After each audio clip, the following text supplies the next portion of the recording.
Bright Spot got started back in 2004 with just me and one of my dogs, who's now long passed, but it was just the two of us at a time when there was not a whole lot going on in our area. And I actually started doing therapy work myself back in 1992. My mother had just died, and I needed to do something to fill that void.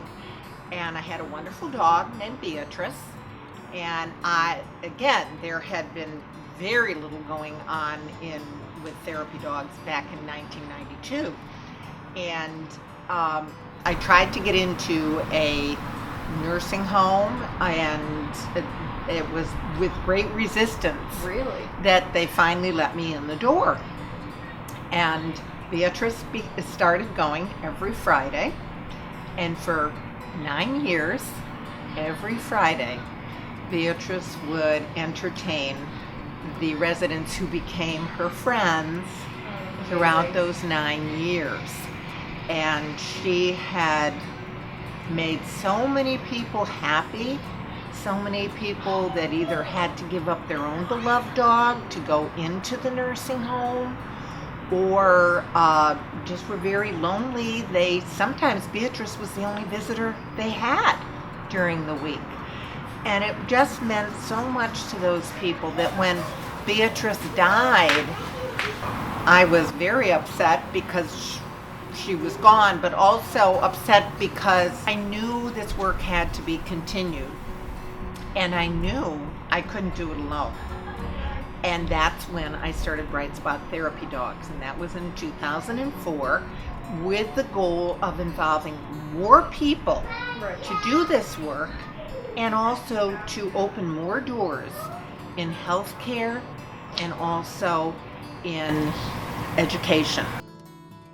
The Reading Buddies program started, I think, a little soon after I started here at the museum. I wanted to have a program where children can come and be in a very comfortable area, and especially if they're reluctant readers, a place where they can sit and relax and hopefully build their confidence in reading. Not this past school year, the year before was the first year that they did that program. And some of the children jumped 9 reading levels. Typically it was 4.5 reading levels. It's like magic. And they had parents calling in. One woman said, "My son hates to come to school." And she said, now that he's reading with a reading buddy, he wants to come all the time. So again, it's magic. I have seen over the past 24 years some amazing things. I mean, I love meeting the families to come in. I love to see every child come in. Their eyes start to get really wide when they see the dog. They really do think about what books they want to read. And sometimes you see them start to be really shy. You know, they want to pet the dog, they want to just sort of relax with the dog, but they're hesitant to start reading.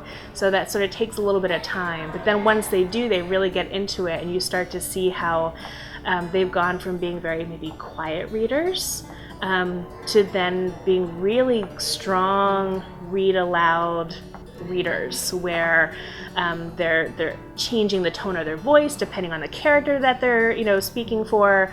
They're turning the page of the book in the direction so the dog can see the illustrations, which we love.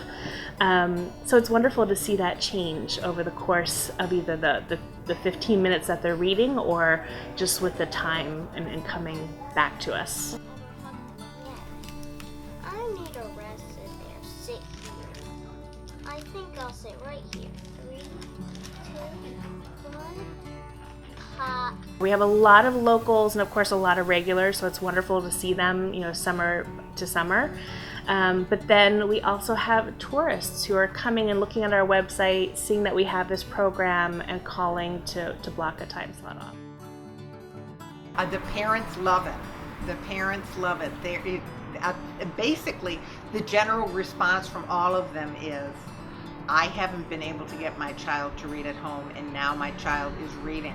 To be able to read to the reading dog when it's their turn.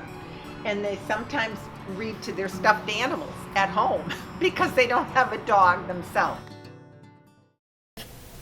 To have a mission to inspire love of art and reading, and to see these children really celebrate that with this program and with the books that they bring in or the books that they take from our shelves, and to see the dogs and all their personalities, in a way, really giving encouragement to these boys and girls that that they're there and are a very sort of comforting, gentle presence as they start to read. I mean, our age group really ranges from school age, who can read a chapter book just fine, to just starting kindergarten, where they may not be very good at reading, but they can point out pictures and kind of tell the story based on the pictures, to toddlers who really want to pet that dog, but they're still showing books and still pointing out things and still trying to articulate what they're seeing. So we think for all ages, it's amazing. And we've had adults that have asked if they could read to the dogs too, which is wonderful. Wow. The museum's mission is to inspire a love of art and reading, and I think that this program is just perfectly encapsulates that.